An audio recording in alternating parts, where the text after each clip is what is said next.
Hello everybody, and thank you for listening to us. Today we are going to talk about human warfare and the military law or international law who normally regulate this kind of warfare. But very sadly, a lot of army and or army group don't care about these laws. So we are going to speak about that. First, I'm going to let Poita introduce the topic from the historical side. And for the now famous for the most famous Poita's 5 minutes, please, Poita, your turn.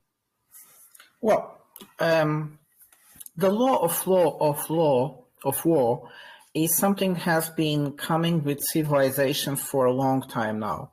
So we had already in the time of the Babylonians rules how to conduct a war. We have had in the Bible or in the Quran ideas what to do with prisoners of war, not to be dishumane, not to harm civilians, more or less. Of course, the words could be different, but the principle the same.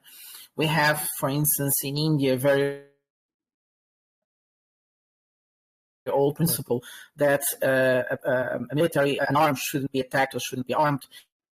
So we have had these ideas of humanizing the war for a long time now, and I should say most of these principles, how to conduct war, were mostly written after a period or an event, a conflict that was so dishumane that people felt they had to introduce rules how to conduct the conflict.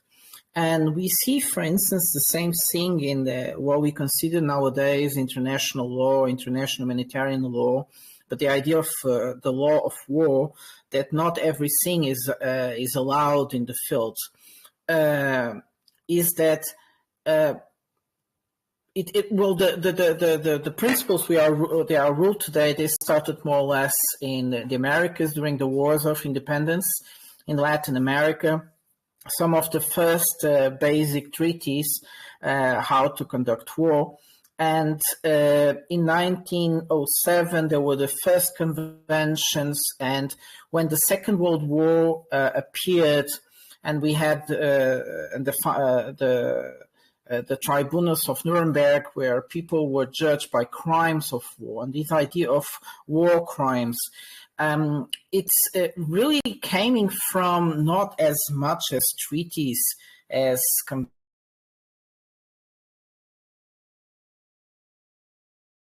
Did we lose Poita?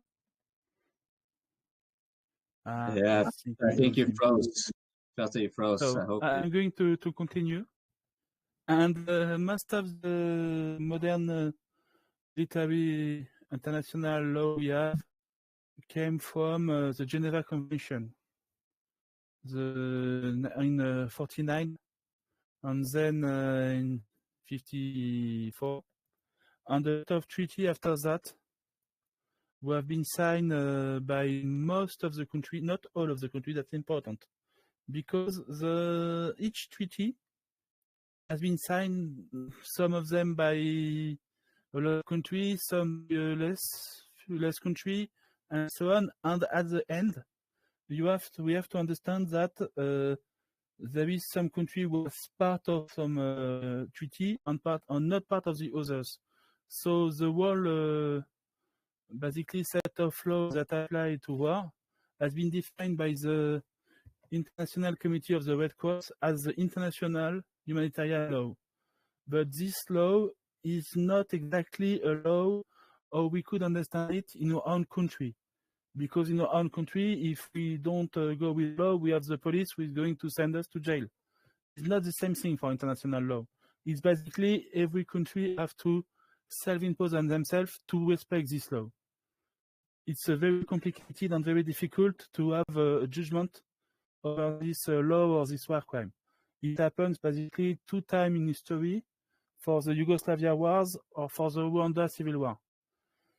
It's the only case in history where there have been really judgment about the criminal act against the international warfare law and for war crime. that means that it's very difficult to have a judgment for that. So this law is mainly some kind of guideline. I'm going to say, I would hope that it was more hardly regulated, some kind of guideline. And a lot of countries, as we see every day in the news, have decided to not follow this guideline. Okay? And coping is going to to speak about a few problems that this kind of law could pose. Thank you, Shadowi, for pointing that out, because especially the fact that these countries have to actually self-impose these laws. And I want to just show some general examples of how badly they actually do that. So let's see, I'll be pointing up a map here. Let's see. So this is a pet project of mine, to be mapping quite a lot of stuff. And for this recording, I decided to map some military installations that are precariously close to civilian installations. And before I go on the meat of it here, where we're talking about Israel and Palestine, I'm going to use this far-flung area here, this hometown of mine, the capital of the county of Nulam. So here I have marked it, and you can see one very glaring problem. This military airbase is adjacent to the civilian airport, literally adjacent. And here is the commercial and residential heartland of the city. Now, these people should have known better than to place this base here, because this airstrip was first created, militarized by the British during World War II. And this is how downtown, this is how my hometown was completely destroyed, because the Allies were, of course, entrenched here. It was not just a military base; they had their forces here. So naturally, the German, their aim was to take out the Allies. And one thing should be noted when it comes to air bases is that these air bases cannot be hidden. They're difficult to fortify, and they are very crucial military assets. So that means that they are prime targets, the low-hanging fruit of military targets as well, and high priorities as well. So let's just move away from this corner. This is from Norway, which is kind of the most peaceful country in the world, ostensibly. They did that. Even though they saw that the city got destroyed. Now let's go take a trip to Israel and see how they do it. So here I have marked up a little bit more, and I'm going to start with the least severe, actually one that I think might be considered somewhat good. And from there on, I'll show you what I consider the more egregious ones. Because again, we're talking about international law. And what I really want to point out here is that the militaries that are supposed to protect the civilians are often the main source of risk. So starting with the best one, I would say, here you don't see a lot of civilian settlements around. And this is a missile base, ostensibly secret, but everybody knows about it. Now, the major problem with this base is that it has a Jericho missiles, which can be have nuclear-tipped warheads. But the thing is also that this is a missile shield defense area, so it can actually protect the surrounding settlements. It's fairly sparsely populated, all things considered. And so this is perhaps the only place I would maybe give the Israelis some compliments, because, the nuclear tip thingy, then all bets are off the table anyway, right? But the next one is a bit dickish, I would say. This is Beersheba is a fairly big city. Now, we may notice that there is a reasonable distance here, about 5 kilometers. One can appreciate that. But the problem with this base is that this is also the IAF military academy. So what I mentioned regarding air bases being attractive targets, this is a main air base where you have the statistically higher chance of taking out officers or would-be officers, thus making it an attractive target. And while it is a little bit distance from Beersheba, it is, not a lot of stuff around it. Beersheba is a connection point between the north and the south, for a civilian connection point and subsequently a military connection point. Now, obviously, one cannot be demanding a military to not use civilian roads, but the Beersheba is also housing quite a lot of IDF, army military equipment, squadrons, supplies, and so forth. And by default of placing such an important military base right next to Beersheba, Beersheba is, by many metrics of account, a military target using civilians as human shields. But this is not by far the worst. Here you have two airports which are very easy to want to be attracted to, and this has quite a lot more civilian settlements. And no, they are not just settlements for the people who are operating in these bases. There are far too many of them. These have schools and civilian amenities, etc., etc. So we have to put that into context with, where are these bases placed and who are they fighting? Well, they're placed next to Gaza, who everyone knows has very imprecise weapons. So if one were to be actually adhering to the rules of law of any sense here, where you do not pose a risk to your civilians, you would either move the air bases, or you would move the civilians, or maybe you would give the Hamas some more precise weaponaries. Obviously not going to happen. But yeah, I think my point is getting quite clear, but I'm just going to finish off with this one. I think the Israelis should get a medal for, and for really putting their population, their civilians at risk. What I have labeled here is the IDF headquarters, and also known as the pit, and it is referred to as the nerve center of the IDF. Smack in the center of the biggest city, the most populous city of Israel. Now, many of you may think that would be Jerusalem over here, but that's actually not the case. Tel Aviv is the most populous city, and just to kind of show you that this is indeed so this is the map here where I have the label. This is on Google Maps, so we can go on Street View, and you can see here by the pit, this tower here. Let's see if you go in. This is the tower you see here. You cannot go closer here, so this is a clear indication that this is indeed the pit, even though it's not marked. Now, note that the thing with this facility is that it's called a pit for a reason. Most of the crucial activity is down underground, which means that you would have to use heavy duty, inordinate amount of heavy duty weaponaries to take this target out. But it is a target of highest priority, not the low hanging fruit, but highest priority. Now, I'm going to finish off here by giving you guys a street view so you can see the size of the pit compared to, well, what the hell happened here? Excuse me.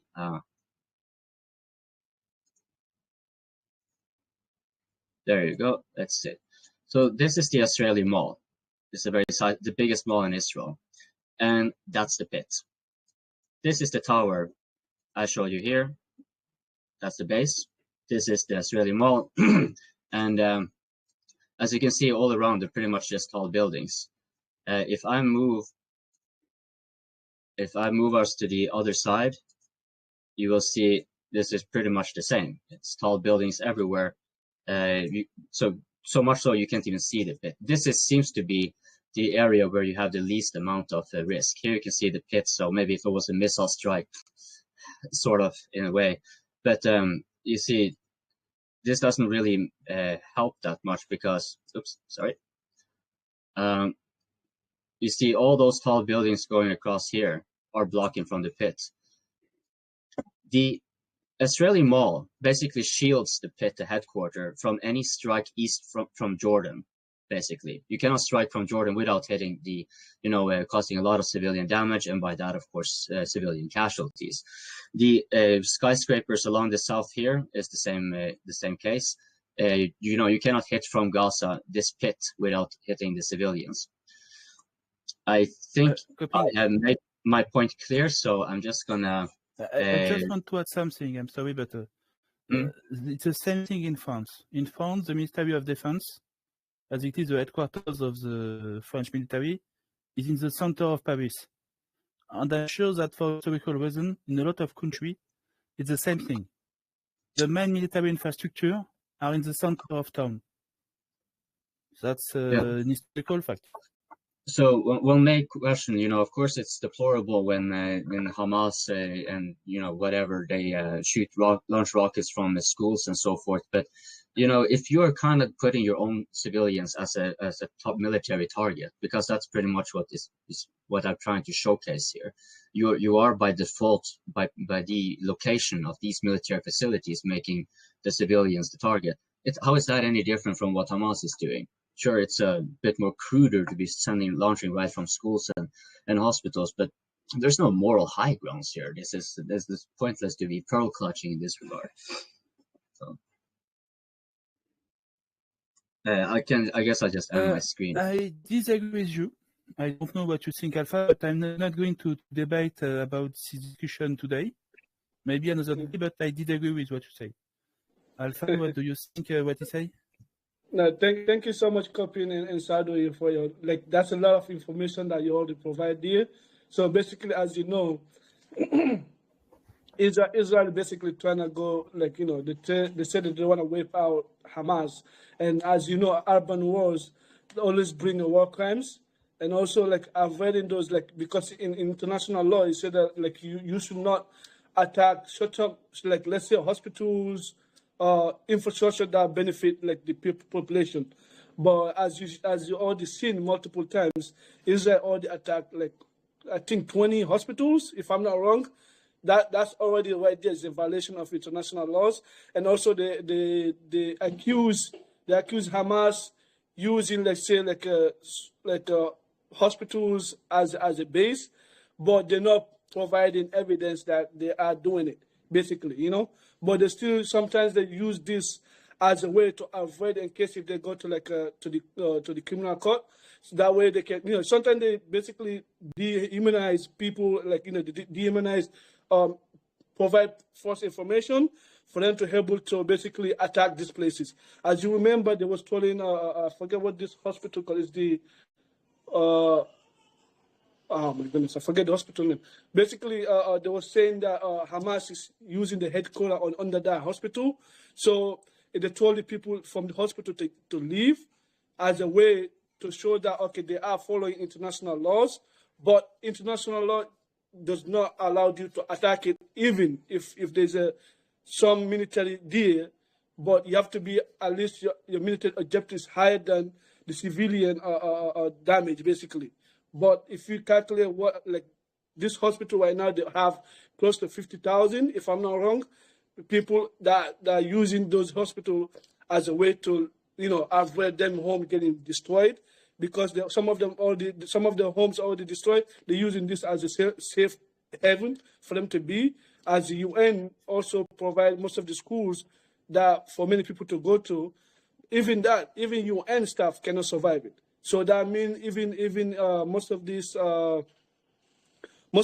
population doesn't have no other places to go. As you hear a lot of times, people saying they try to go to the south, but on the way there they get bombed. So basically, give me a second. My son is just crying for a little bit. Sorry. I'm going just to add something about this regulation. When we speak about the law of war, the international humanitarian law, basically defined by the Red Cross, defines some principle. The first principle is the principle of distinction. That means that an army has to be able to follow a few very strict guidelines. First, the prohibition of indiscriminate attack. That means that when you decide to attack, you always have to target a military facilities or personnel and to avoid civilian casualties. At the opposite side, the side of defense has the prohibition to use human shield. That's obvious. But so third point, I'm going to continue. Sorry, just finish this point very quickly. The third point, yes. Mm-hmm. Just to continue, as you say, Sado, you exactly right. So sometimes, as they're accusing Hamas using women as their population as human souls, but at the same time, Israel have to understand that these people doesn't have enough room, because you have to understand that Gaza is very, very populated. You can't, and it's very, very difficult for what they call it, even if they're trying to avoid, like, as you know, they already call them a terrorist group. What terrorist group respect international laws? You understand? There's not any terrorist group that respect international laws. If they accuse you in that, then basically Israel should know themselves, should not attack those locations, because they know probably they're using it as a way to get the whole international world to cry on Israel, or you in the fault. Why are you attacking innocent people? You understand? So they have big tunnels underground. They already have the military bases is underground. You already said that. Then you attacking just buildings everywhere, because if you look on some of those buildings, they're really destroyed, like completely, like blocks of blocks. It's completely wiped out. So you want to tell me all those buildings is like Hamas have a base on that? So it doesn't on my math, it doesn't make sense, to be honest, because that's a lot of buildings that Hamas have bases on. They must be one of the most what they call it, like people with a lot of weapons, if you have to destroy all those areas. So in international law, it protects all those places. Like even that they say also the water that they have to drink, they destroy it. And the embargo, I don't know how you say it in English, like embargo, like like basically they don't give them no room to get out unless they provide one location. You have to go there and get checked. That's the only way you can survive on that area. So, and Yeah, to continue with the principle of war. I just want to ask a question. Just answer a question to all of you in this regard, if we could figure this out, because I just got curious. What does international law say about forceful evacuation? Because that will be maybe, is there an impetus on the person who has control of the civilian population? Do they have, are they by law meant to be forcefully evacuating, or would that be too far? Or because there were civilians, right? So basically, no one speak about it. No, definitely. There is no law for that. Copy. You bring in a good point. That's count as a war crime. Basically, it's not. It's also part of almost close to genocide. Basically, because genocide you have to do. This is coming through. It's not fully, but let me just explain to you. I know what I'm telling you. So in genocide, right now, I know a lot of people use the word like genocide in Gaza, but for me in Palestine, that's not a genocide. Same as people saying that accusing Hamas as a terrorist group, I don't believe they're a terrorist group.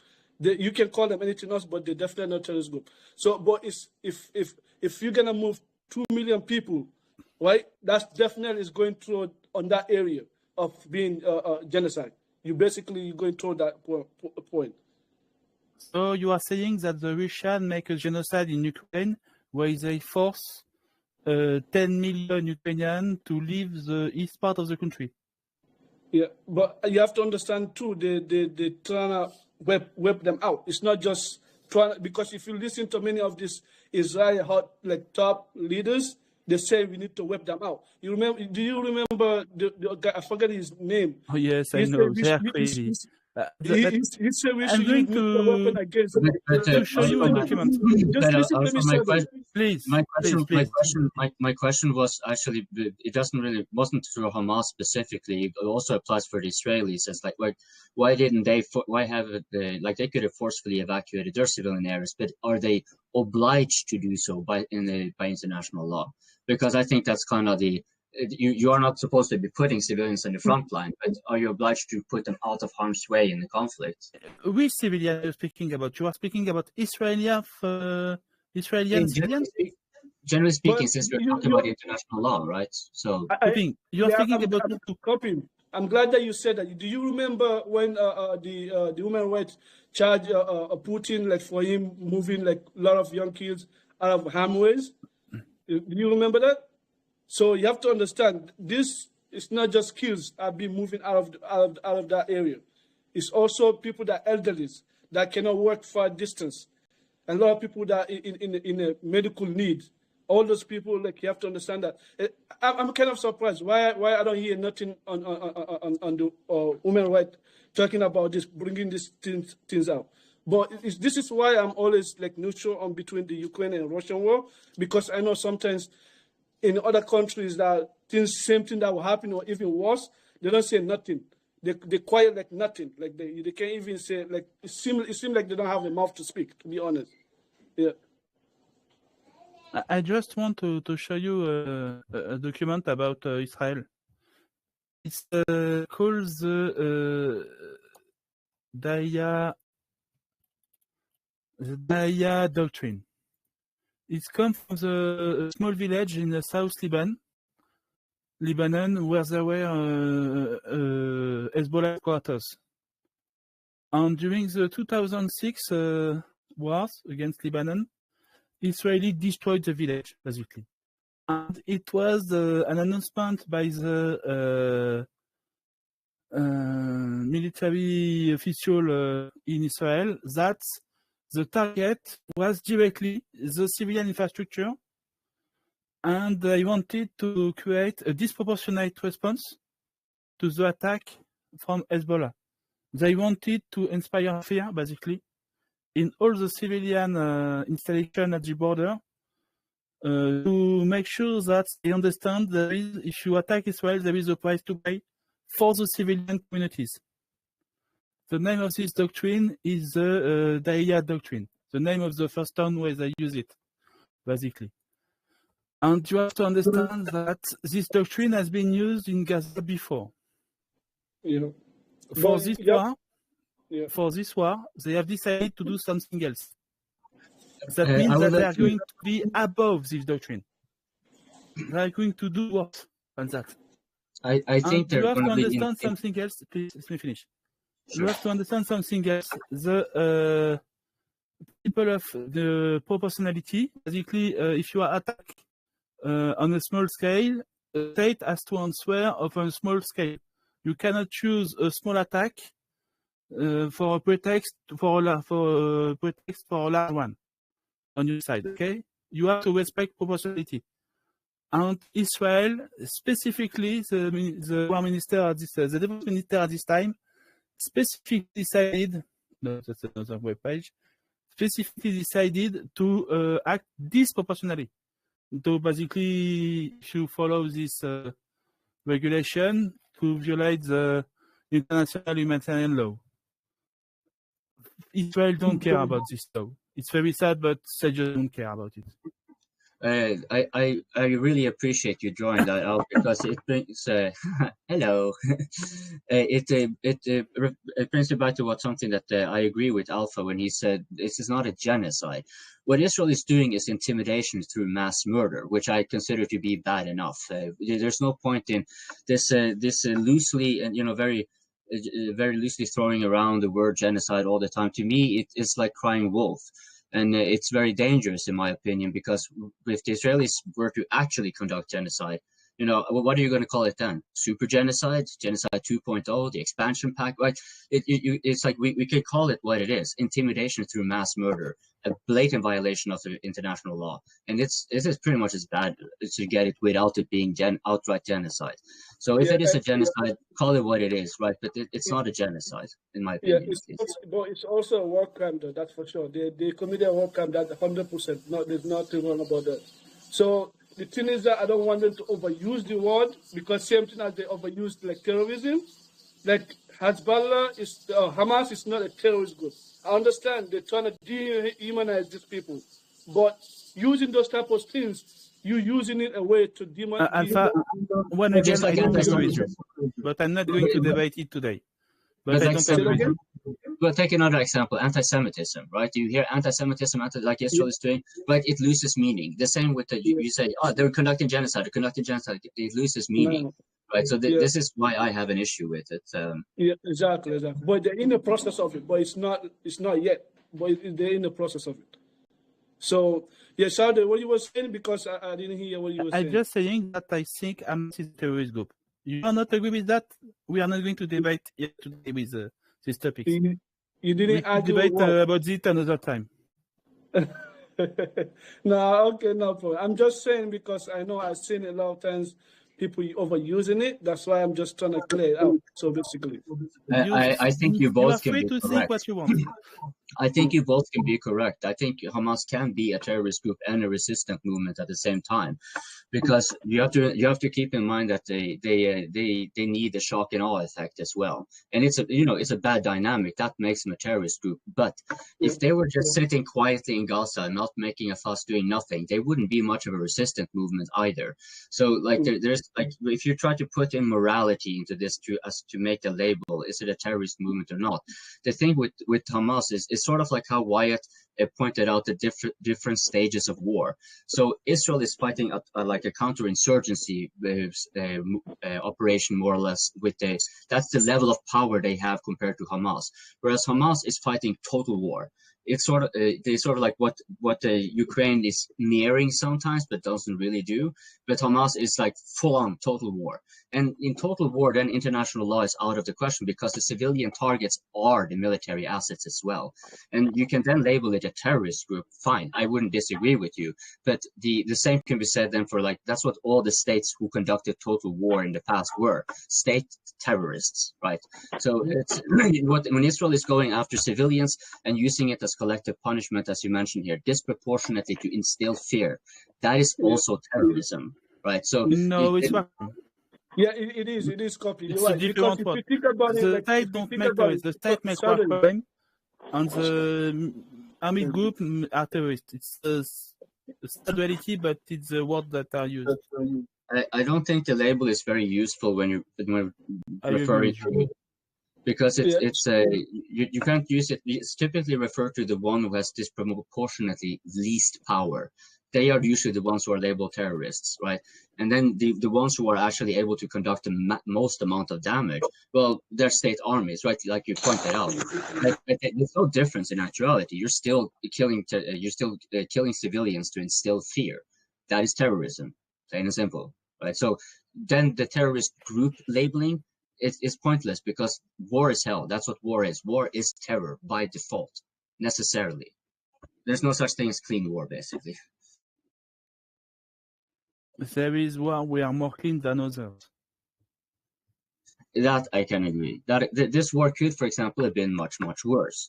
They could have indeed gone total war, and the Israelis honestly, actually, I think the number of civilian deaths is 11,000. I think at the time when we are making the recording, and 11,000 when we watch what happened for the last 5 weeks of war. It's not a lot of civilian deaths. It's a sad reality, but it's not a lot. If you compare it with other conflicts that we have seen, like the Yemeni civil wars or the Sudanese civil war, 11,000 civilian deaths in a month is basically a good month. And if we try to compare it with the USA way to do wars, the Iraq war of 2003, we have here a study of the Lancet. For those who know this review, is a very serious one, very scientific and very serious stuff they do. They think the civilian death was basically 600,000 for 3 years of wars. If you make a ratio, that's roughly 20,000 civilian deaths per month. That means that the Israeli is making less civilian deaths than the USA. It's a very sad reality, but the war in Gaza is terrible for the civilians who are dying, for the family, for everybody. But at the last scale of thing, I don't know. Thank you so much for pointing that out, Shadowi, because I had a lot of issues with this global backlash here. Like, I really appreciate that there is some movement trying to put a break to the violence, but it is when you put it into context of scale. I don't perceive this to be like a genuine anti-war movement we're seeing across the world, because the victims that are worthy this kind of attention are the Palestinians, and the rest are duly ignored. But you have already pointed out, like, if they were consistently anti-war, they will come out against any war, where they're in the mass displacement of the Sahrawis in West Sahara and so forth. And this, makes it, when they have such a specific siding, then it cannot be taken seriously as an anti-war movement. It has anti-war elements, but it's not an anti-war movement. And I think, you know, it goes to show, right? Like if we weren't going to have, in my opinion, their ambitions are simply too low. When you have this mass of people reacting against war, then their ambitions should be, we want to have fundamental alterations to how wars are to be conducted and so forth, and something like sorry, that. but you are wrong, because the human mind is very selective in his interest. Nobody cares about the Sudanese civil war, and is way more bloody than the Gaza war. It's a sad reality, but the Sudanese civil war is a bloodbath, basically, and there is urban warfare every day. They have basically the Sudanese capital divided in two sides, and they drop bombs on the other side every day. And the civilians are in the middle of it. And I'm not going to speak about the death toll because nobody cares about it. The refugees, we have the number because they are on the other country. It's 4.5 million refugees. 4.5 million refugees. Basically, it's 2 times the full Gaza population. So I'm sorry, but I would like to hand it over to Alpha, and specifically in the context, because I'm curious what you guys think about why do we see this phenomenon of worthy victims and unworthy victims? Alpha, please. You're muted. No, you're not. Wait.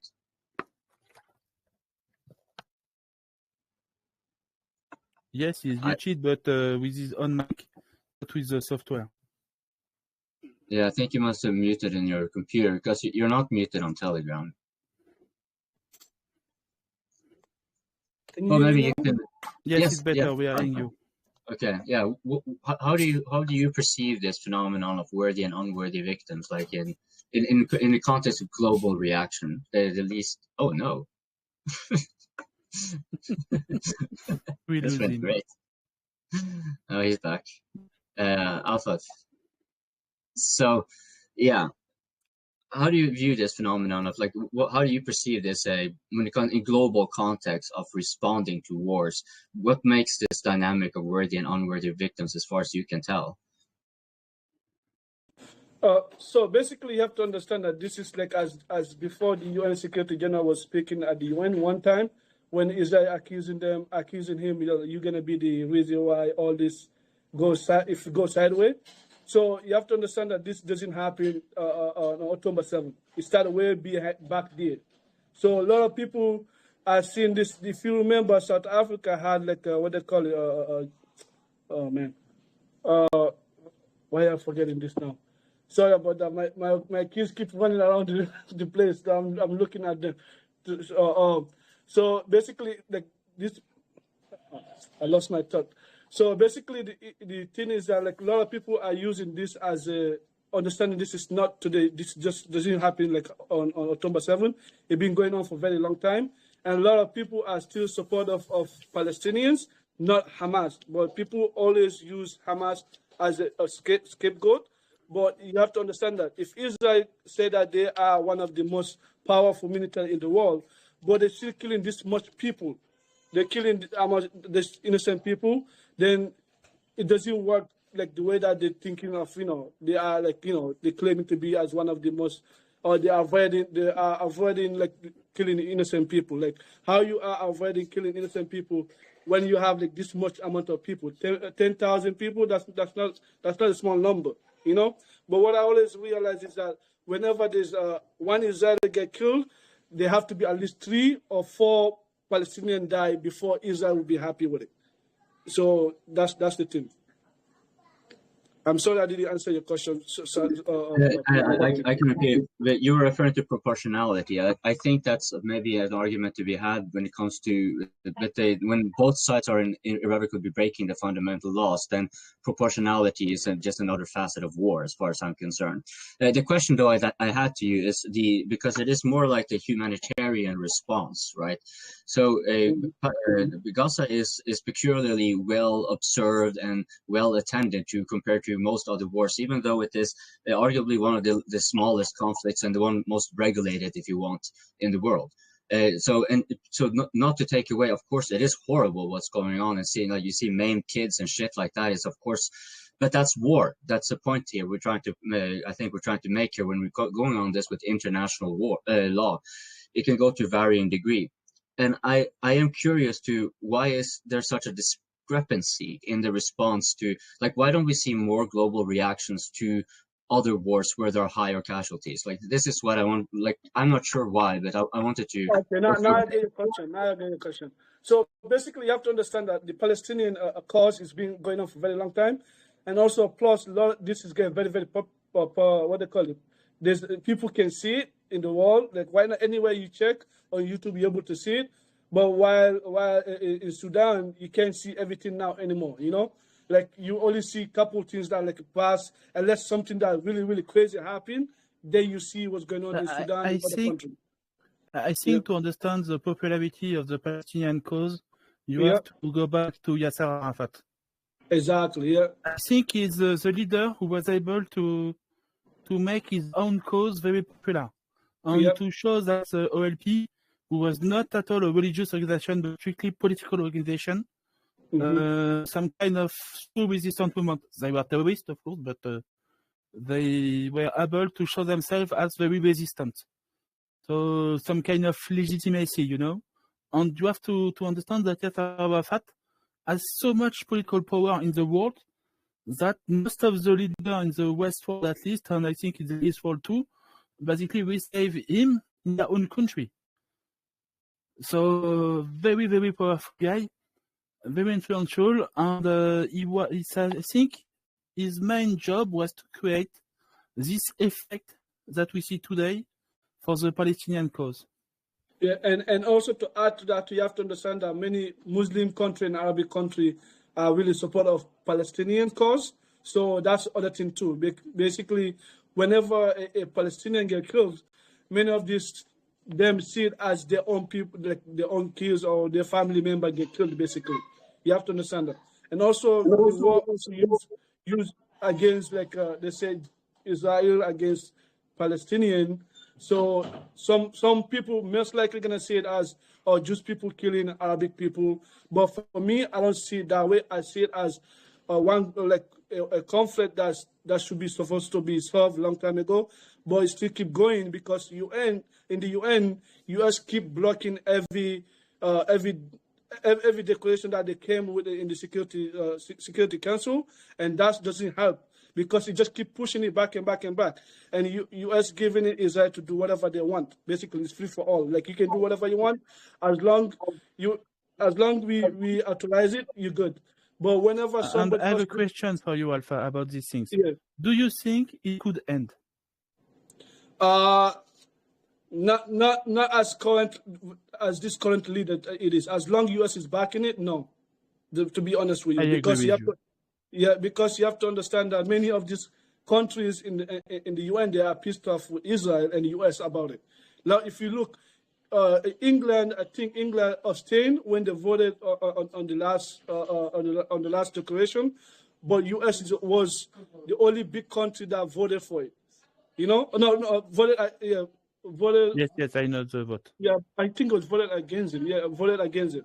So basically, you have to understand that because of that, Israel know that they can always get away with whatever they did because the backing of the US, they keep doing crazy stuff. They keep doing it. So the question is when the US is going to stop? My answer is never.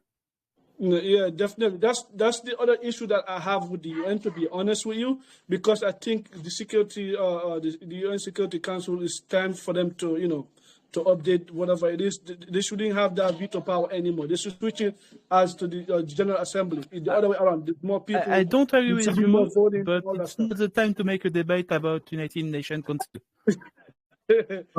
I have agree with you. I have a question. The veto right is very important. Complicated. So that's I was just want to bring that point. We can maybe touch on that. I think it is a worthy conversation to be had, maybe towards the end, if anything. But I had one question to you, Alpha, because if I'm not mistaken, Guinea is a majority Muslim country, right? You're from Guinea, right? Yes. So I have tried to make sense, like why is it such a why are the Muslim world generally almost indifferent or apathetic to the conflicts going on in the Muslim worlds when the Muslims are killing each other. So I'm going to lay out what I perceive me from being here up in the northern whatever, and tell me if I'm onto something. Because as far as I can tell, when Muslims are fighting each other, the only ones who get involved are those who actually have a stake. So if you take the Western Sahara War, it will be Morocco, Algeria, and the Sahrawis, of course, and Mauritania. All of these four are Muslim statehoods. And none of the others made any outcry over the displacement of the Sahrawis and whatever was going on during those decades. Yet, and then the same with the Yemen civil war, right? And I get the impression, like, I'm trying to wrench my head, why is that the case? Well, it's because it's an internal Muslim thing, right? It doesn't pose a threat to Islam. You are simply, yes, some will die, that's fair enough, but you will be absorbing merely new Muslims. And so it is an eternal matter. And this is why the rest are to be duly minding their own business. Just like with the, but you have this, but this is an interesting thing though with the Israel and Palestine, because here the ones whose main interest is, right, of course, not only just because it is a non-Muslim country, right, but it is also the surrounding ones, those who have the stake, they are the ones who have actually gone in for normalization, just like they did in the Muslim world. Like basically, some people, whether right or not, I don't know, but the Israelis are sometimes referred to as like the distant cousins of the Palestinians in a sense. And this thing of them normalizing, it's like, if you look at it in the Muslim world, that would kind of be like just a much longer road for Israel to go before that actually happens. But it is gradually becoming a part of this wild family, which makes this scene we can all discuss. So, but do you think I perceive this kind of correctly? Like why the Muslim world is generally very silent when them themselves are killing each other, ISIS is murdering and whatever, no protests or whatever, right? Like, am I on to something? Yeah, you're definitely up to something. Just to add to it too, like you have to understand that, like for the Palestinian, right, you have to understand a lot of like the population is supportive of the Palestinians. So many of this government, they have no other choice. Either they speak they speak against it, they speak something, they do something, or they get overthrown. But if you go to in between when Muslim countries are fighting one another, mostly the population doesn't go out like protesting why you fight in this country. Unless let's say what happened in Yemen. In Yemen, that's the only time that you see a little bit thing, because sometimes there's some other countries also, like you have to understand that like in many of these countries, sometimes they have somebody who they're financing to do some type of these protections. Like some of them can be NGOs, like because I've been part of NGOs for a very long time. You have to understand sometimes some of these NGOs get funding directly from different groups. Let's say from state, sometimes they get it from corporations, sometimes they get it from one person with a lot of money, giving them money so for them to be able to, to go to that person's interest, basically. That's one of the other things. So there's a lot of things, but that's the two things that I can come in my mind right now, to be honest with you. So would you agree with this, that if, for example, if you take the Sahrawis, if we go back to West Sahara again, right? So their flag is directly and explicitly inspired by the Palestinian flag. It is the Palestinian flag with just a symbol in the middle. And this makes a lot of sense. Like if you did, at that point when the war was starting in the 70s, the Palestinian Israel-Palestine thing had been going on for a few decades. So, if you make out to me, it makes strategic sense that you would use that flag to and that aspiration, that connection, because you had already a strong anti-colonial movement, and your cause was to avoid being colonized. But the fatal mistake, it seemed to be then, was assuming that if your enemy was a fellow Muslim, that your fellow Muslims would get involved. That's the fatal error, I think, the Sahrawis. That is why I think the Sahrawis have only 49 or something countries that are recognizing them, whereas, and these are mostly African countries, whereas the Palestinians have 149, I think it was. Like most of the world recognizes Palestine as a country. So like it is, so when some people use the argument that, oh no, it's not a war, yeah, it very much is a war. It's because they have government entities and all these kind of stuff, but they are just a significantly weaker party of the side, right? That's, but unlike the Sahrawis, they actually have, if they had, let's put it like this, if the Moroccans were Christians, the Sahrawis might have stood a chance. Yeah. So basically, you have to understand also too. As you was pointing out, Palestine have they are part of the UN state members. So a lot of people don't understand that. Somebody asked me, "Oh, does Palestine have representatives at the UN?" I'm like, yeah, they do. They're like, "Oh, we don't. How come they're not getting the UN to to help them out?" I like, because it's very very complicated. You have that go through the Security Council. So yeah. So But and I don't know about the other country that you're saying if I have that membership. Yeah. As you said, they do have like government. But the last time they had the vote, it was 2005 or 2006, I forget. That's like almost because you have to understand sometimes. That refers to what the type of government, but they do have a government, whether autocratic or not. They That's definitely do have a irrelevant. government. Yes. But I have a question regarding, because I forgot, I should know this, but I forgot, does Palestine have a vote in the UN General Assembly? General Assembly. Because they're an observer state, so Yes, I'm not sure. they do. Yes. They do have a vote, right? Well, then Yeah, when that I believe. and there you go. You have embassies and consulates and so forth. So they are they are recognized as a country. So they are by all, like, I mean, they have as many recognitions as I think Israel has, right? Because Israel Yes, has they like do. 30 countries that don't recognize them either, right? Yeah. So they also do have the right to self-defense, but a lot of people don't understand that. A lot of people think that only Israel, because U.S. people always speaking about, oh, Israel have the right to self-defense, but all the members have the right for self-defense. So does that mean they're attacking Israel back? Does that mean they're terrorists? No, they don't. I'm going to This cut thing you, but about this thing about rights, please. I want to just push back to that, Could I have because your this attention 1 second? right of self-defense and right of resistance are paradoxes, because rights are given. You don't have the Yeah. right to resist. You have the right to face the consequences. And this is precisely how it works. Now, that's how it works, right? They have the right for self-defense, and they have a right to face they don't have the right for self-defense. That's something they take the right to do.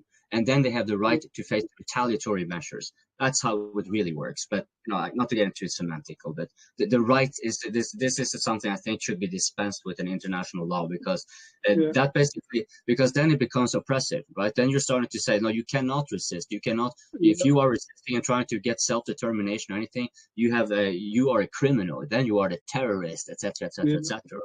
So the right to just even using the term right for self-defense and right to resist it's problematic as far as I'm concerned. But no, definitely. What the thing that happened in Israel is very, very. I prefer them not to attack innocent people in both sides, to be honest with you. But this is definitely something that has been going on for a very, very long time, as the UN Security General was trying to point out. But he still get attacked. So he's trying to speak the truth. You have to understand that he's always a fan of helping everybody. Like I meet him multiple times. I know because I've been as a youth. So multiple times he like to come to the young people event and conferences, trying to advise young people and listen to what young people have to say. So I understand what his point of view. So as you remember, he did went to the border between Gaza and what they call it and Egypt. You remember when he was speaking, people was protesting behind him. So all these things that you see is something that affect you, So for you to have to, because sometimes you have to understand the UN staff members, all of them need to be neutral in any type of war. It doesn't matter. The other side is like bullying the other one. You have to be neutral. Like even when he was speaking, he was kind of trying to be neutral. At the same time, he trying to condemn what the Palestinian, what the Hamas did. At the same time, he trying to remind you have to also understand, you too, you've been killing a lot of innocent people. So you have to understand that. I can get it that the individuals within the UN have to be neutral, and I think actually neutrality is one of the most important tools. But it's very difficult. It's very, very difficult. It's very difficult. Because, like you mentioned, the UN, it's not by all neutral. If you look at the amount of attention it gives to, for example, Israel and Palestine, the amount of resolutions compared to any other conflict and war going on, it's, clearly they too are making a bigger deal out of this and seem to be ignoring the more, I'm not saying they should ignore Israel and Palestine. The problem is that they're ignoring everything else at the expense. That's the Shadowi, you're saying something? Yes. I have learned a few weeks ago about the plan that the French general and president General de Gaulle, made for about Israel and the two-state solution. One of the problems at his epoch about the two-state solution was Jerusalem, because everybody wanted Jerusalem. And his solution was to create some kind of international city in Jerusalem and to put the United Nations headquarters in Jerusalem from New York. And so the United Nations headquarters would protect Jerusalem from outside intervention. That was the General de Gaulle plan in the 60s. Wasn't that implemented for a short while, if I'm not mistaken? For a short while, it was a UN zone, but then it kind of, or at least that was a part of the plan, and then the plan went to shits, basically. But the UN, I know it never happens. Yeah, well, I mean, it might have made the situation better. I don't know. And after that, they have some wars, and Israel win everything, and they take everything. And I think it's going to be the same thing with this one wars. Yeah, Israel I can assure you. To military wins, and they are going to take what they want. Israel is not going to give up Jerusalem. That's true. It's never going to give up Jerusalem. It's rather self-destruct than give up Jerusalem. This is the same thing for Gaza, for the West Bank, for everything. They have today, Israeli, most of the Israeli are in a state of mind. I think they are blinded by their wage and guns. So they are ready to pay the price to basically clean the problem. And this word clean is very hard in this sense. And I think what I fear is a lot of civilian deaths in Gaza Strip, but I'm going to say something horrible, but honestly, 11,000 deaths after 1 month of war. I'm surprised to have such a low number. My fear was way worse than that. When you look at the number of bombs, when you look at the number of bombs they drop. Yeah, but I definitely catch that. But that's a lot of people, though. That's 10,000 people. That's not a small population. That's not a small people. Because yes, I agree with you. In the absolute way, you are right. But relatively to other conflict, other modern conflict, it's not so much. Okay, but look at the Iraqi war, the Yemen civil war, the Sudanese civil war. But you have to understand the population is like on Gaza is like 1.something million people, and that area that there was bombing on that area is like around 500,000, no, 1 million or something. Like if you add it whole. Yes, that's why I'm surprised that there is so few deaths. Yeah. And I was really fearing 100,000 deaths. That's what I feared, but only 11,000. Okay. Only is very sad word. I'm sorry about this word. Yeah. No, and also you have to understand that like this is the misunderstanding that our people don't understand. It's not all Israeli. It's not all Jewish people or Israeli people is against Palestinians. I just want to make that clear. Same thing is not like like there's this just for the Zionism and stuff. I think there's 3 different groups or 4 different groups. Zionism. There's the left Zionism. That's the worst one. So that's the one that I myself am against of. And there's the liberal Zionism, and then there's other Jewish groups other there too. So some of them they are really really against of whatever this guy is doing. So I think he should like take it as a war crime, and he should charge for it. Because I remember when Taylor was arrested at that time, I was in Sierra Leone. If you remember that civil war was very very crazy. So a lot of people was happy that he was arrested, even that he thought that he was never going to happen. Because usually this takes very very long time for these people to get arrested. But a lot of African and a lot of people from the third world countries are against of the UN because they don't arrest people like him. You understand? They only arrested people like people from Africa or South America or yes, I know that. So those places. So basically, some of these leaders to come back to our subject, that's one of the reasons of all this law are so much impact because they only are in force for country who has no power. for Yugoslavia or for Rwanda, basically. Yeah, exactly. Yeah, you And if it was enforced for a country with a lot of power, yeah, the civilian situation would be way better in Gaza now. yeah, no, definitely, definitely. That's why when they point out they want Putin, I like what happened to the rest of the other ones? You know, Yeah. if you're gonna say This you want Putin, then you should add this couple more that I know of in my list. I can give it to you. You know. Yes, I'm going to show you a video that has been created by the International Committee of the Red Cross about how they would like militant group make urban warfare. It's some kind of wish it. It's lasts for 3 minutes, and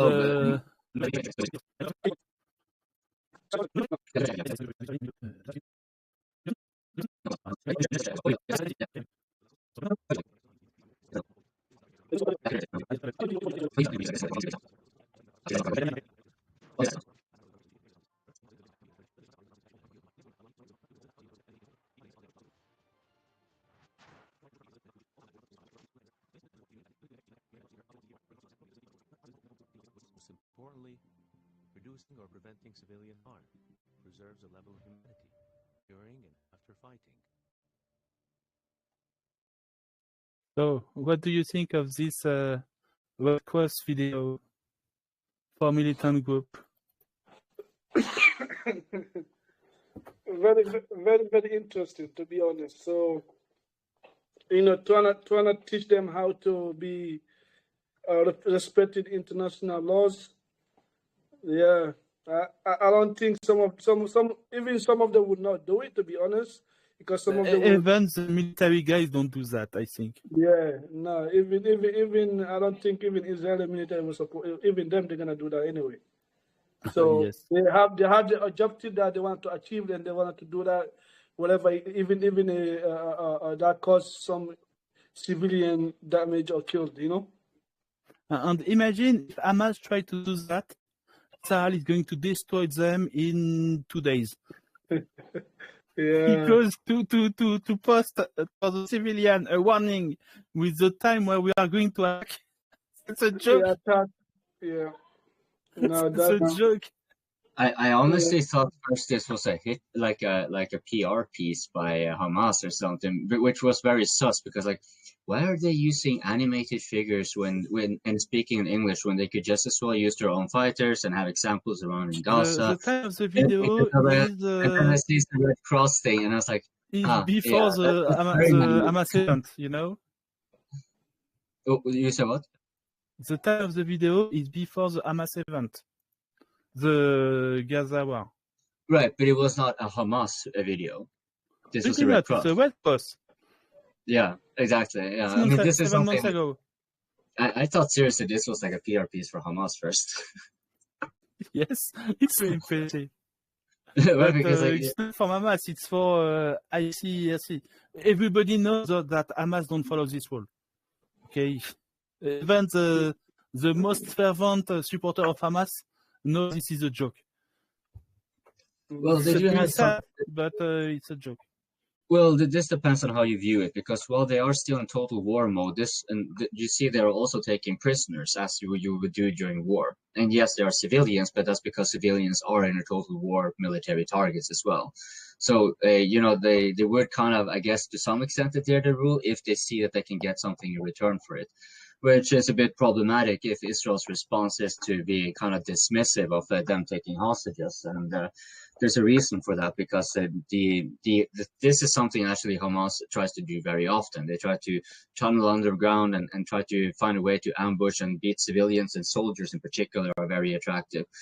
And then they will try to exchange that for prisoners that Israel has. And usually they will get like a, you know, 10 to like 100 to 200 for one person or something like that, because Israel has taken a lot more prisoners. So you know, there might be some merits for them to actually, you know, have this in, because take the flip side of it. How the Israeli state leaders be using like other subhumans or like animals and stuff like that, and then trying to showcase these like a fake like there's enough bloodshed that Hamas did, but then they have like this beheading of 40 babies without substantiating it and stuff like that. You know, what does that do to the mind of the soldier you now send into the combat area? They are killing civilians indiscriminately, so we should kill the civilians indiscriminately. Or like, you know, so the precedents for war crime. It's a spiral, you know. Yeah, so the wording at this point where we are, there's so much hate between the two sides that everything we have said about civilian, about international humanitarian law, we have to forget it. It's very sad, but there is too much hate for them to try to follow this law. Yeah. So as you was talking about Ali, you remember I was talking to you about as Russia was trying to follow that type of humanitarian, international laws, but in quick, like after 2 weeks, they find out that Ukraine was not playing that way, you know. Exactly. So they have to switch it. Yeah. Because when you used basically a schoolyard to put your artillery pieces, you don't care about anything. And the Ukrainian was doing that, so Russians stopped care about it.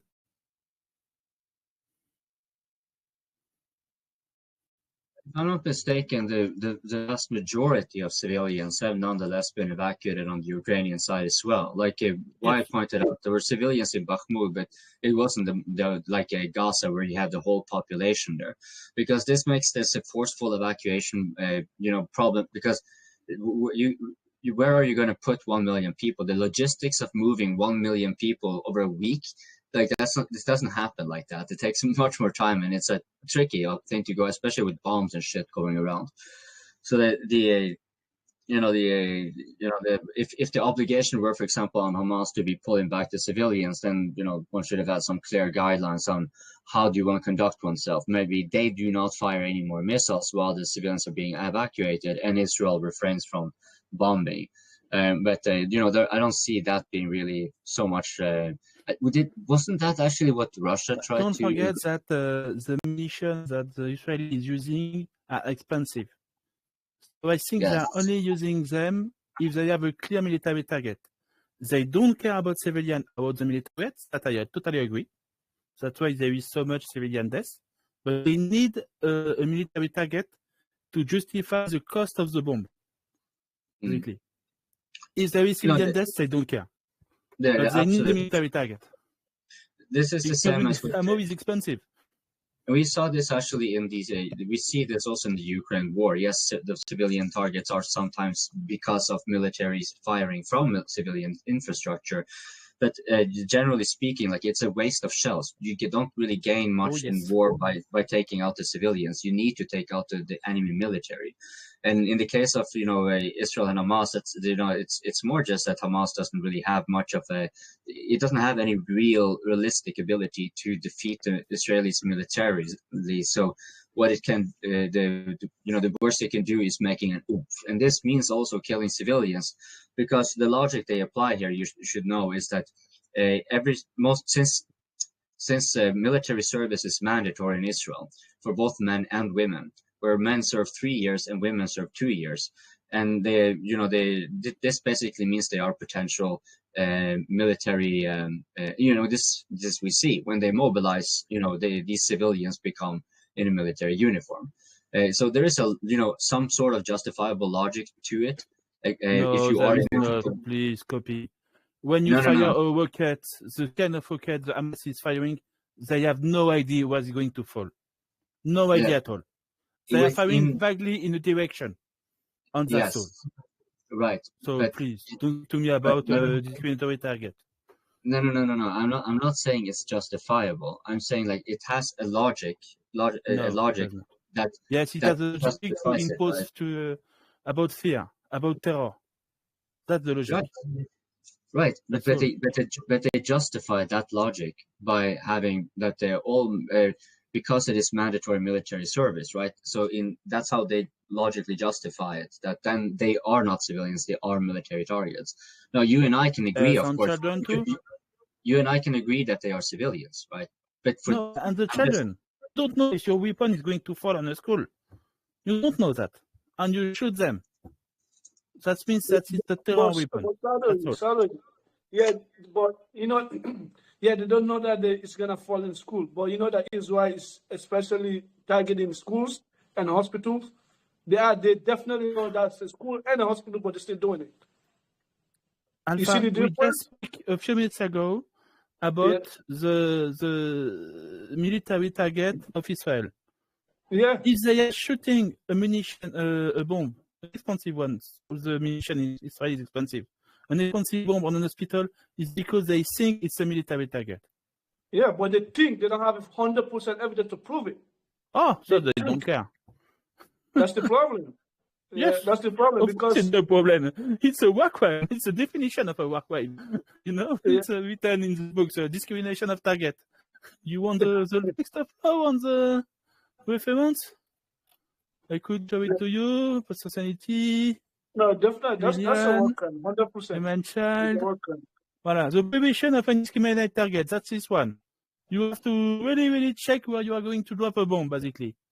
And you want the Article 51, Alinea 4 of the Additional Protocol of the Geneva Convention.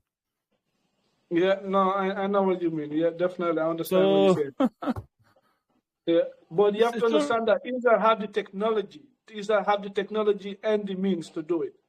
No, you understand? You don't. You cannot check under the hospital. They have someone who tells them there is Hamas fire in the hospital and they drop a bomb. That's all. And they don't care about everything else. You want to tell me out of like there will be like let's tell me like there will be 10,000 or 20,000 people in a hospital that doesn't have an iPhone, cannot like take a picture or a video of Hamas launching a missile from there, or they seen Hamas getting out on the tunnel from the hospital. Come on, man. We don't live in 1940s. Everybody have an iPhone or something. I really think that Israeli target only military. How could I say that? Not only because there is civilian around, but they only use an expensive bomb if there is a military interest. And so they don't care about civilians. Okay, I'm speaking. That's war crime. Okay, you have to understand that, Alpha. It is war crime. Okay, I don't contest that. You are saying that they are not even trying to target military. I'm saying they are trying to target military. But the result for the civilian is exactly the same. All the people in the hospital is dead.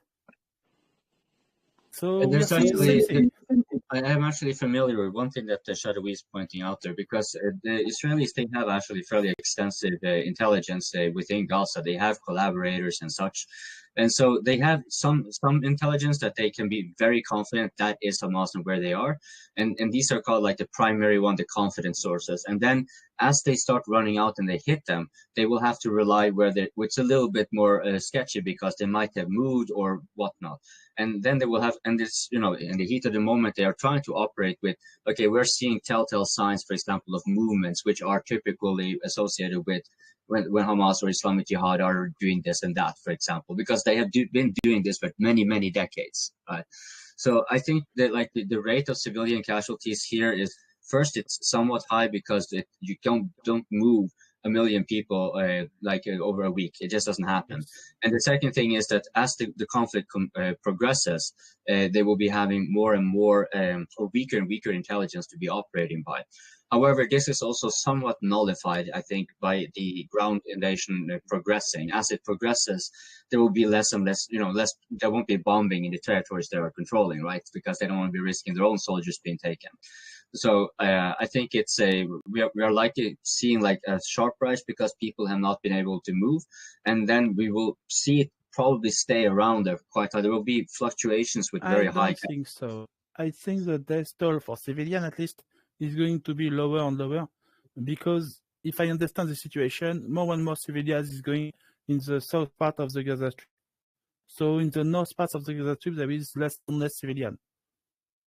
And the one who are going to stay have the ability to protect themselves in underground cave or things like that. I think that's what I hope for them, because I really want to have less and less civilians in this conflict, and I think it's the direction of the conflict to have less and less civilian deaths.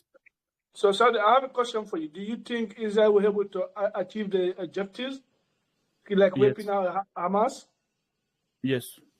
Not Hamas. No. It's not possible to wipe out Hamas because Hamas is going to flee to Egypt and to other countries. So Hamas is going to stay forever. It's very sad, but it's a reality. But they are going to clean the Gaza Strip. And by clean, it's not a good word in this case. I'm sorry for this word. No, that's... So how long do you think it's going to take them to do that? Because the longer it takes and more people get killed, and the more chances of other group or other countries to join. No other country is going to join. Nobody is crazy enough to do that. Oh, man. Please, be serious. Come on, man. I know last time we went to this convocation for almost an hour, so I know how it goes. So I'm just gonna tell that I believe that it's possible. Like as soon as he 15,000 kills. Look at the Hezbollah situation. Hezbollah did the minimal attacks possible against Israel. They just did the minimum to make sure that we are doing something, but not too much. Like the Hezbollah leader says, just by doing a little, we are keeping 1/3 of the Israeli army in the north. But then that's our job. Then what do you think why Hezbollah is not going fully in? What do you think? Why? Because they don't want to die. You have to understand, Hezbollah is a defense force with heavy focus on the North Lebanon. They have very few ability to attack. If they attack against a ready Sahara army, they're going to be destroyed in 1 week. It's not possible for them to attack. They could do some small raid, some surprise attacks, some very small scale things. But are we possible to do a huge attack. Are we deviating a bit from topic here? I feel no. You're right, scoping. Sorry. So I was thinking something about this. You were saying about you think the casualties will be lower. I think yes, as they empty out, but Israel doesn't cease. As they stop bombing over there, they're still going to pursue Hamas in the south. So there will still be bombing in the south. And now we're talking about in the first time they have to clean the north. So the south is for next, I'm pretty sure they're going to be bombing in the south as they start occupying in the north. They're going to start bombing in the south, and then because that's what they did. Too fast. They soften up the north by bombing it, and then they move in. They do exactly the same southwards, but then we're going to see it's going to be more crowded unless they facilitate for a population retransfer, which is going to be taking a month or two or whatnot. So which lends credence to your what you're saying. The operation will take longer time than maybe a couple of months. They need at least 1 year to clean the north of Gaza. 1 year. Forget about the south of Gaza. They're going to let the civilian in the south. Of course, the big target going to shoot it. Okay, I agree with that. But if there is not a big target in the south, they are going to leave them alone. They are just going to focus all the bomb in the north. And I think in the north there is going to be less and less civilian because the civilian want to live and they are going to the south. But I get the impression that they're progressing. I mean, 1 year, they've done all the preliminaries. They're mobilized. They have cut the Gaza and the little strip in half. Like, what makes you think it will take a year just for the northern part? Because it sounds to me like every urban situation is very, very slow. That's one thing that we learned in Fallujah in 2006, in Aleppo, in Bakhmut, every time. You cannot do fast war in urban environment. Urban warfare is always slow. Yeah, and also don't forget they have a lot of tunnels too. So yes, exactly. Yeah. And they have to find them, to destroy them, to continue to destroy them because Hamas is going to dig them every time, of course. That's a part of the war. It's going to be very slow. To think that the war is just going to last a few weeks, it's a dream. So at least 3 years worth for me. No, so if you say it's gonna take a year for them to be able to do that, I guarantee there will be other organizations who will join in to help. No, because there is No, going I to be don't. less and less deaths of civilians, No, because but the still, news cycle is going to speak about something else. The yeah, span of attention of a European what country news does have to is sell right 1 year. now? Can you tell me what the news does have what to sell right now? But I know Al Jazeera not gonna stop reporting it for sure. They're gonna keep reporting it all the time. Yes, And there's a maybe, I lot of don't other know. Arabic countries gonna keep reporting all the time again. I know sometimes it only take us like 2 months, 3 months to forget about things in nowadays. But well, what they're gonna start reporting back about Ukraine? Come on, man! Not a lot of people don't even want to talk about Ukraine anymore. Staying a little bit on topic, like as a matter of this thing about neutrality and stuff like that. So now if countries start getting more and more neutral vis-a-vis Ukraine because they're focusing more on the Israelis, then you can say that the civilian casualties occurring down there, they are kind of offloading will be going on in the Ukraine war. Because many of these soldiers there who are forcefully recruited and given minimal training, I consider them still to be civilian, basically just with weapons. So it's like if and we're seeing that the attention to, because the war in Ukraine only lasts because there are people supporting the war, right? Just as we have people against the what's going on now in Gaza, there are people who are for the war going on in Ukraine.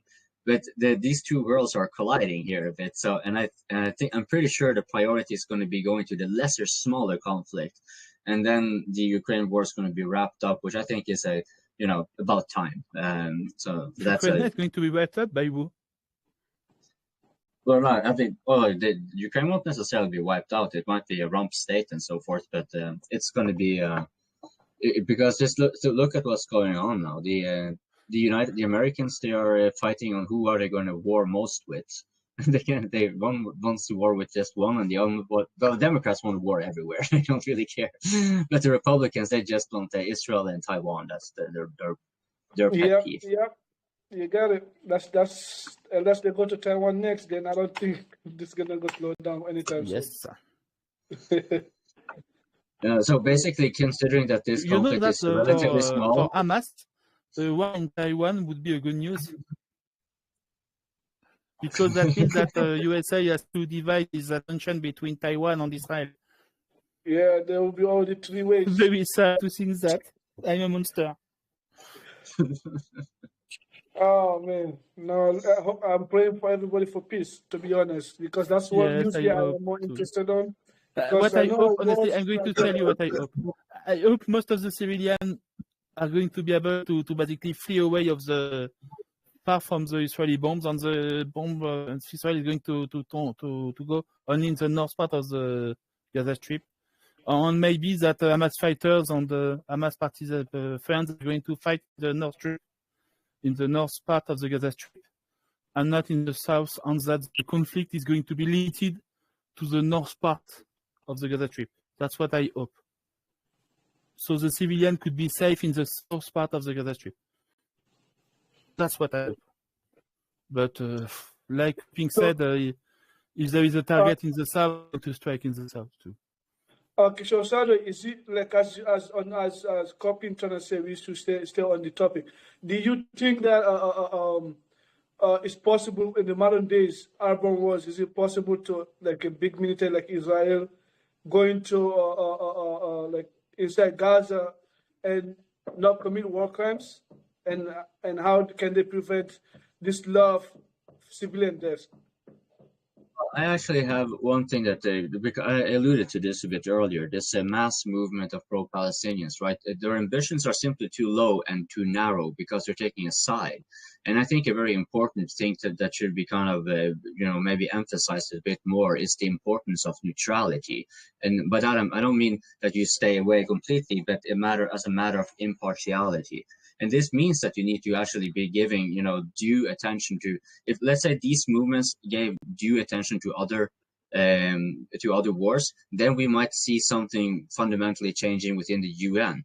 And I understand, of course, we have been referring to laws being just blatantly violated and so forth, but I think we should understand one thing when we're talking about international law, because as Shadowi was saying here about it's being self-imposed.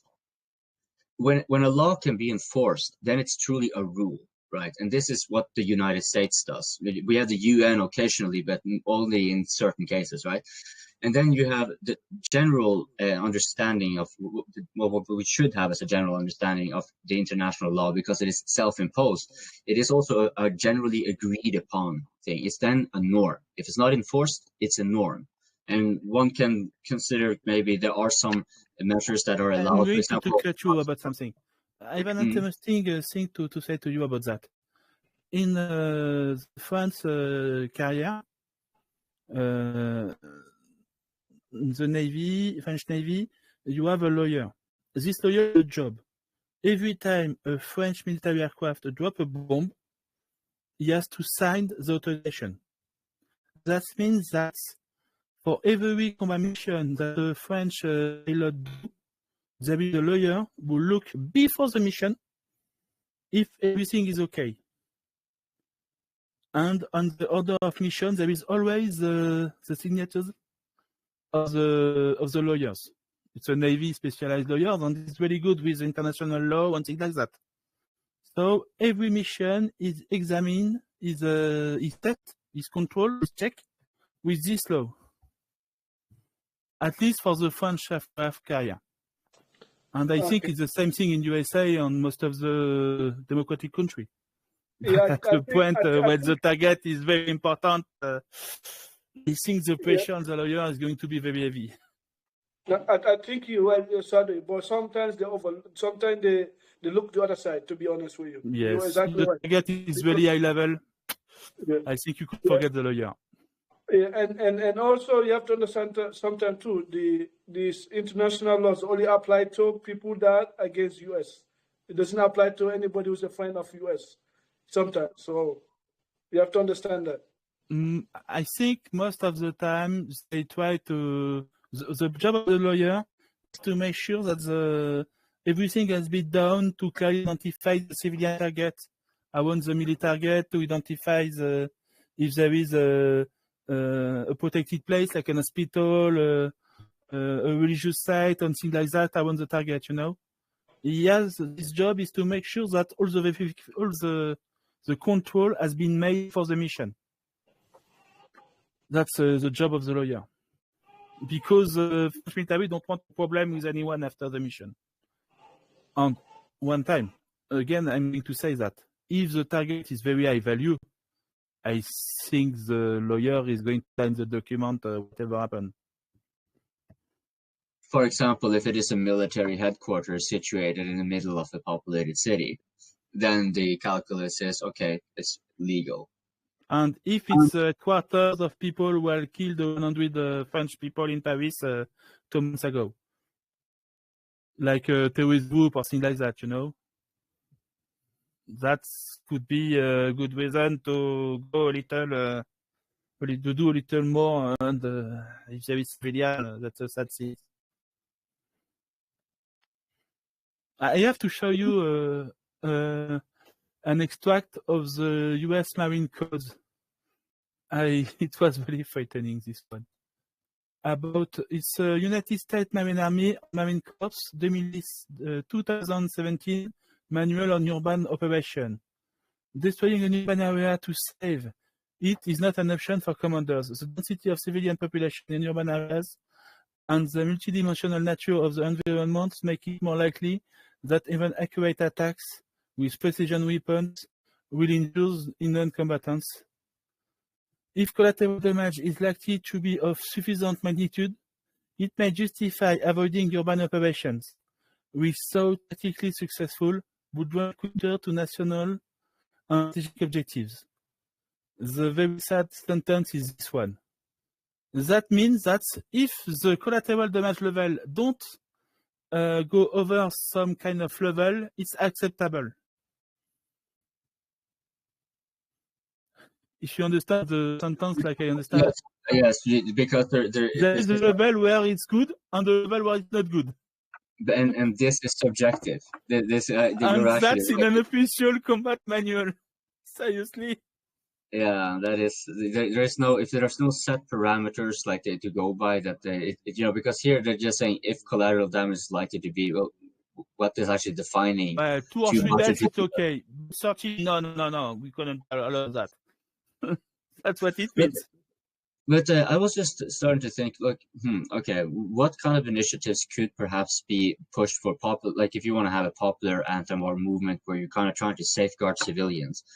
Now, I know what I'm about to propose here won't be applicable, for example, in the Israel-Palestine context for a variety of reasons, but having a rule that you use drones and such to duke out your conflict without actually, you don't fight in civilian areas, you don't fight from civilian areas, you don't have military installations in civilian areas, you have set battlefields and you duke it out like a game. Now, I know this is not going to be followed, but having that option. The problem with this situation is that you give basically to the great power, Russia, USA, China, the ability to win everywhere. Right, but you are giving them restriction where they can win that war. Because I'm not talking about because if they want to go fight a war, they can do that. They just have win the war without any problem, and after they win the war, they're doing to do what? They're going to use the Chinese Communist Party to rule the country, and Copy, I understand what you're saying, but it's gonna be difficult to do that, to be honest, because you can't compare like Israel military to Hamas, because this is like somebody who's playing a pickup game in soccer in the street and professional soccer players. So these are two things. Exactly. One of them have one of them have all kind of access to everything that they need, any kind of cleats they need. Sure. The other one doesn't playing with the bare feet. So this is why I did not meant this to be very applicable in the Israel-Palestine conflict, because there are definitions of war we can use, like we have referred to earlier in this recording, namely that you have Israel is actually conducting more of a counterinsurgency operation because of their propensity in power, the preponderance of military power. Whereas the Hamas is on a total war mode.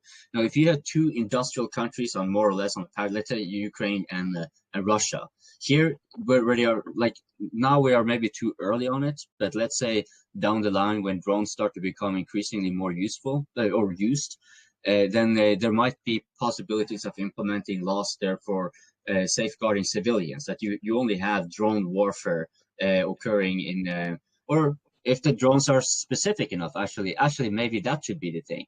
You can only send in drones which you can then directly identify and target, and you don't have to be considering your own risk. Now, the drones may actually be an obligation for an industrialized country, let's say like Israel. So you want to put rules on Israel, but not. You are speaking about a war against state, okay? So let's speak about Ukraine and Russia. So basically, you want to force Ukraine out of the city, basically to fight on in the field. No. It's using technology, basically. That was the first thing I said was that they must have certain kind of combat dedicated area outside of civilian areas, or if they are to move into civilian areas, especially with drones, that is what they must be. They're obligated to prioritize that so they can directly confirm that they are targeting specifically a military target and not a civilian, that they can mitigate. How do you do that in a city? Insofar as you're able to, because they can fly, right? You can fly and send them around, and you can. Yes, but you don't know what is in the underground of the building. Yeah, but so as I understand, what you're trying to say, so basically, war's gonna be fought like that in maybe in 20, 50 years from now, but not right now, to be honest with you, because you always need the troops to be the one that take over the location. I understand what you're trying to say. There should be a dedicated location where this group had on whatever technology like drones, all kind of AI control, and then the other side have their own AI basically fighting one another, right? So I understand what you mean, but these things. Even that, usually they're still gonna be it's not gonna be a fair fight all the time anyway, because you have to think about it. U.S. is gonna be spending, let's say, what, $800 billion every year, and then a country like my country, like Guinea, they can even have $2 billion for the military. It's always not gonna be happy like that. They can try to use drones and all to fight, but it's gonna be. I know what they could do. So let me I take have a something more. proposition for you. I Sure. have a proposition. Basically, the belligerent should choose for each city the status of the city. Is this city open, or is this a military fortress? Because at what is Bakhmut was a military fortress. Yep. Okay, Atrivka is a military fortress. They are no longer a civilian city. And if you shoot another example, like Melitopol, at the beginning of the wars, Melitopol was an open city. There was no fight. The Russians basically cross the walls and go in direction of Mariupol immediately. There was no fight. The city was open. That's an open city, okay? But Mariupol was a military fortress. You know, different status for the city. And then you could create some rules how to deal with the civilian in a military fortress. I think you have to have some kind of set of rules to create a human corridor to allow the civilian to evacuate the military fortress, basically, and to create some kind. What is exactly what they are doing now? You create a duration, a time in the day when there is no fight to allow the civilian a few hours per day to basically flee away. Okay, and to leave the military fortress because they don't want to be in the military fortress when the guys are going to attack this one. That could be a way to do things. Or you are an open city and there is no fighters, or you are a military fortress. But so consider then if one side decides to not adhere to that rule, then because here's a second proposition I would then have to add to that. You actually change the Convention on Chemical Warfare, because currently we have it so that you cannot use tear gas in a military context, but you can use it against your civilian population. This doesn't make any sense to me. If you can use, I know why. Because it's a concentration. The military tear gas is not the same thing as the police tear gas. And obviously, military tear gas is very, very more. Sure. But the rules are banning chemical weapons altogether. That's generally how it works. It's a good rule. I'm sorry, but the gas, if you go in this direction, there is too much possibility to have problem with this one. Well, the thing here, hold on, hear me out. Because you see, the thing with the thing I take issue with this is not banning chemical weapons or something like that. Even though I think it's ridiculous, because what's the difference of that and blowing someone to pieces? Well, what I'm proposing here that could be helpful, in addition to what you're referring to, this are you having a fortress city or a civilian city? Well, if the one side refuses to adhere to it, you can enable non-lethal chemical warfare to mitigate the death. Yes, sure, some people may still die and all that, but you're definitely going to be killing a lot less people with, even if you're using police grade tear gas. This is going to be helpful for you to mitigate real casualties to some extent. But you will have to then allow it, because I'm now not so sure about that, because it's a crime. I don't know everything. Tear gas, that could be a lot of problem in itself. And honestly, but their intent is not to kill. They're not made to kill. They're made to incapacitate, and thus they are going to be having in an open street. But in an open street, you have to understand that some people have asthma, and that's not good for them to breathe it. Like it's because they already breathing. And don't forget, military is going to use them everywhere. The police only using them on open street. Right, but if you get a bomb and a bullet, it doesn't care if you have asthma or not, right? But a chemical weapon, yes, it will not. But the bullet, you are aiming a target. The gas, you are not aiming. That's the problem with the gas. It's about the law of I'm going to find it. Discrimination, exactly. No opportunity is this one. No. Because you're using gas to, as you mentioned in copying, is to like not to kill people, but to make them get out. So that's non-lethal chemical. You know what? Right. I'm going to tell you something. If there is a fight, the civilian is going to flee away. You don't need gas for that. The problem is, are they going to flee away safely? That's the main question. And I'm thinking this as an application also for reducing military casualties, because these are sure in No, uniforms. military casualties is not the problem here. I'm sorry for them, but when you are a war, there is going to be military casualties. And it's sad, No, but I don't care about them. I care about I would civilian one. respect the side that employed non-lethal chemical weapons and said, "Fuck it, we don't care what the rules are because we don't want to kill more people than necessary." I think that's going to be really good PR, to be honest. No. If you Imagine use if it big was like, gas, that's a direction that everybody is going to condemn. No. Honestly, for me, the if you're solution Russia, is to allow if you're the Russia, I civilians to think you flee can do the it. battle. Well, I mean, But- if you're Russia, you can do it, right? Yeah, Because you the US, yeah, please. Yeah, like as you're saying that, like when you try not to kill as much people, but as other government using those people to fight. You remember when they used to show people how to, like in Kiev, how to put gas and put like as a bomb for the Russian tanks. So basically, they turn all civilians to fighters. Basically, instead of, because they know they couldn't fight properly in a fair fight. That's what they turn and use. You remember that? And then Russia just said, okay, you know what? We're not gonna go in, so we're just gonna stay back outside the fences. That's when that gives enough time to Ukraine to able to get enough weapons from US and other countries to able to fight back.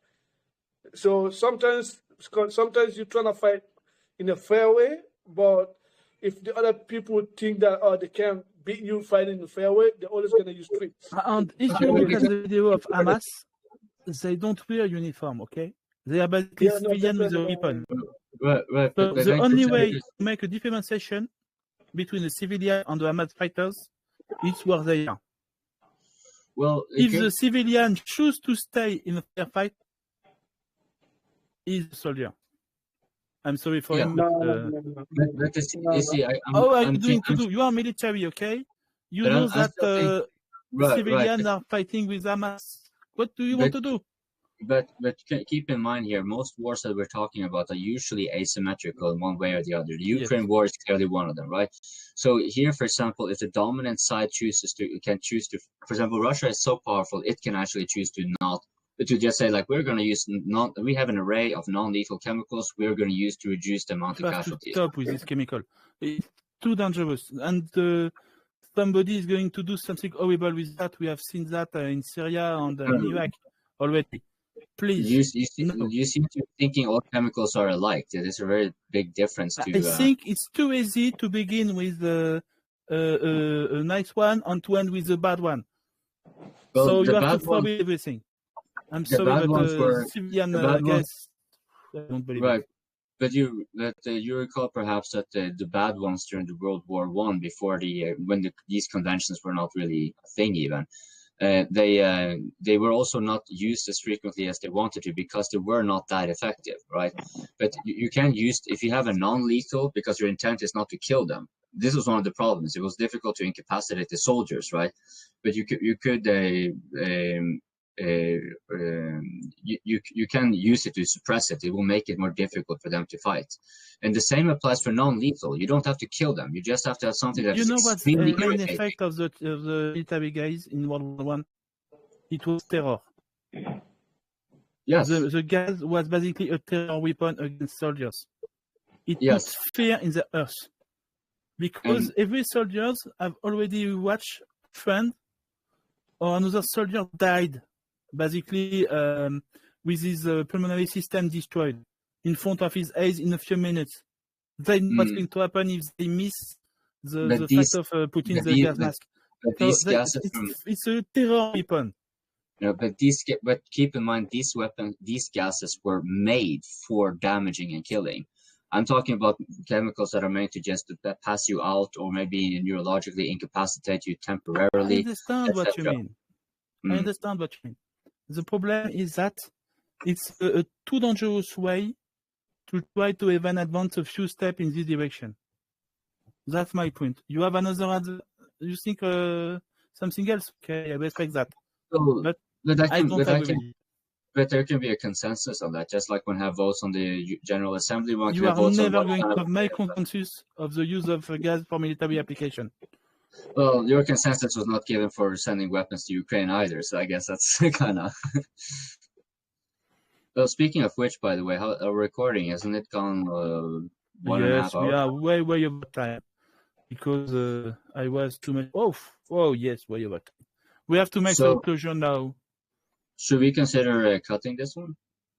Yes, we're making to the closure. Yeah. So, Alpha, are you ready for my closure? Or? One of you go first. So I can Yes, I'm going to go first. So, what, like I said about the Gaza conflict, I really hope that they're going to find a solution to preserve the civilian population, and they are going to be able to create some set of rules to allow at least to lower the civilian casualties. I don't know if the war is going to be long or not. I think it's going to be long, but not attitude.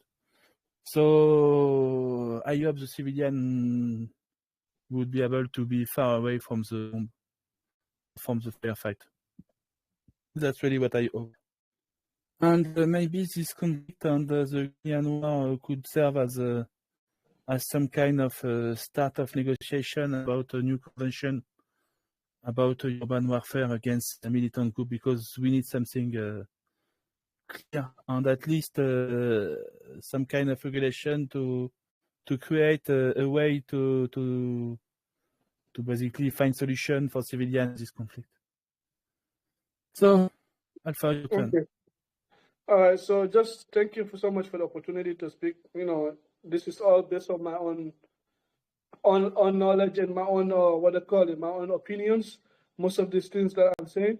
So, what I would just add is that I know that there's a lot of this going on right now. I think the UN should do something about it. To be honest, I know the US keep blocking it every time. This is sure why a lot of people don't like the UN. This is one of the reasons why. So the UN need to be need to change from the Security Council. They need to switch that basically because it's not helping no one. Like it's only benefiting people. Such a countries, not all countries, basically. And the other thing that I would like to say is that things that people overuse is that Hamas is a terrorist group. This is a war crime. It's genocide. These are things that are not accurate, basically. You know, like if they say that Hamas is a terrorist group, they kill how many people? Like 1,400, 500 people. That's definitely is. I've condemned all those killing of both sides from Israel and what happened in Israel, and also from what happened in Gaza. To be honest with you, it's like even one life is a lot. You know, it's not much like as 10,000 or 3,000 young kids that doesn't have nothing to do with this war that are being killed for no reason. You know, so I hope that they can find a solution to end this war and bring it in a peaceful way, not just for this time to have a break and then next 2 years again they start it again, or next 6 months again they start it again. There need to be a solution for to end this for sure, not just for tomorrow or next tomorrow. So that's what I would like to say. Copying, your turn. Yes, thank you so much, Shadowi, for inviting me for this great discussion, and thank you, Alpha, for joining on and making it such a good one.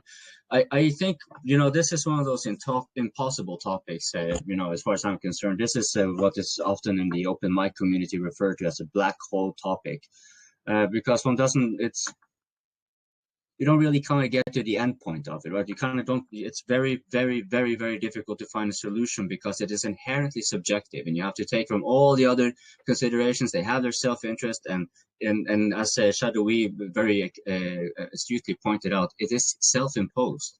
So how do we actually then enforce, right? This is so.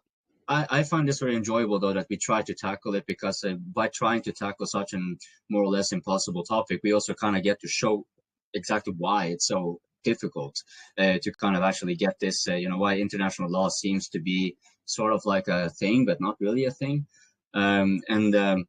With that, I hope that more of you would want to join us, maybe have your nuances, you put a comment at, And if you try to share, you may point out some parts you would really like us to clip out so we can share it. We will do that too. And yeah, please join us on the open mic. It tends to go live on weekends, and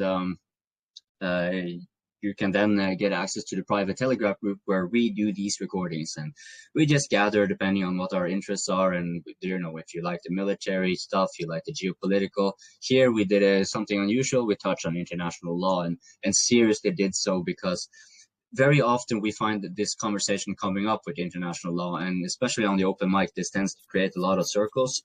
So I am hoping that even though we might not have come with any good solutions here because we're just random dudes, right? I try to, you know, we just do our best take, right? So maybe this will serve as a nice anchoring point for many other speakers who might be having different perspectives, especially like Richard, who is a part of our, who is a human rights lawyer, was he not? One of the newer speakers, I don't know.